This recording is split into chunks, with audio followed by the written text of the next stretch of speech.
प्रिय मित्रों, आप ऋषिकेश में माँ गंगा के इस दिव्य प्रवाह को देख रहे हैं। माँ गंगा के दिव्य प्रवाह को आप ये देख के ये समझ सकते हैं कि जिसको हम प्रेम बोलते हैं, प्रेम में कितनी बड़ी ताकत होती है। प्रेम अर्थात अपने अस्तित्व में समाहित हो जाने की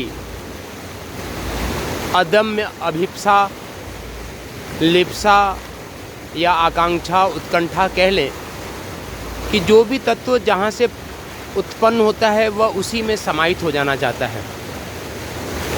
तो माँ गंगा गोमुख से निकलती तो हैं, उनका जो इस धराधाम पे पदार्पण होता है, भगवान शिव से देख रहे हैं कि परमार्थ धाम के सुंदर भगवान शिव बैठे हुए हैं। भगवान शिव की जटाओं से माँ गंगा धरती पे आती हैं और धरती का वह गोमुख क्षेत्र जहाँ से माँ गंगा एक छोटे से ग्लेशियर से निकल के और अपने मूल अस्तित्व सागर में मिलना चाहती हैं।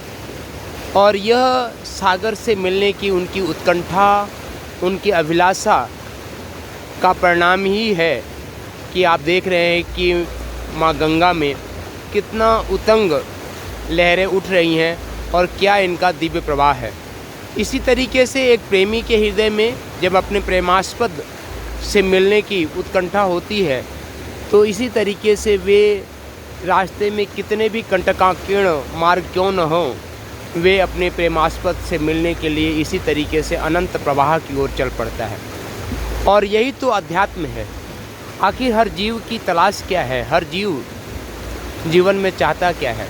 हर जीव की तलाश यही है ना कि उसका जो असीम तत्व है, सागर की तरह, जिसको कि हम परमात्मा कहते हैं, अस्तित्व कहते हैं, निराकार प्रभु कहते हैं, साकार भगवान श्री कृष्ण और राम को भी ले सकते हैं।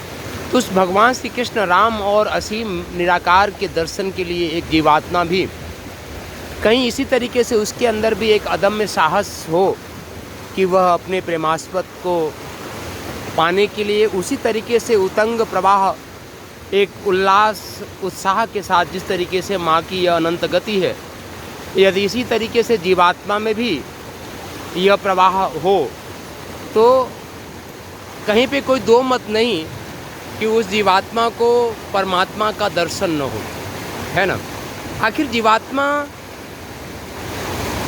इसी उम्मीद के साथ, इसी आस्था के साथ इस संसार में आता है, क्योंकि जब भी किसी जीव का प्रादुर्भाव इस धराधाम पे होता है तो उसके मन में यही होता है कि हम अपने परमात्मा से जाके मिलेंगे।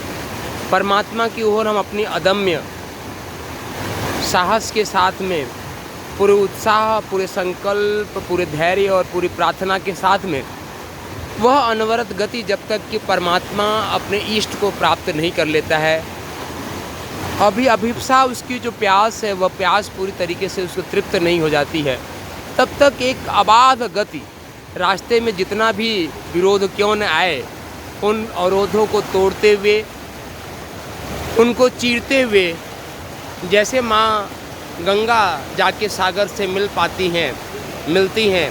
जीवन में कोई भी कठिनाई, रास्ते में आने वाली कोई भी कठिनाई इनके लिए बाधा नहीं होती है और जो भी रास्ते में आता है उसको वह उखाड़ फेंकती हैं।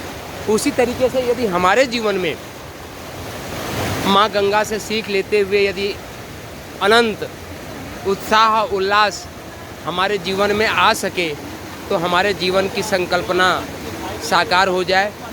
तो आप सबके जीवन में इसी प्रकार की अभिप्सा, इसी प्रकार का उल्लास, इसी प्रकार का उत्साह जागृत हो सके, इसी शुभकामनाओं के साथ शक्ति शंभू जय श्री राम। तो मित्रों, आप सबके जीवन में भी इसी तरीके से उत्साह, उल्लास, संकल्प, धैर्य, साहस और प्रार्थना जगे और इसी तरीके से आपके जीवन में भी एक अबाध गति हो कि आप परमात्मा तक जब तक पहुंच नहीं जाएं, जब तक आत्मा और परमात्मा का मिलन नहीं हो जाए, तब तक आप इसी तरीके से अबाध गति करते रहें।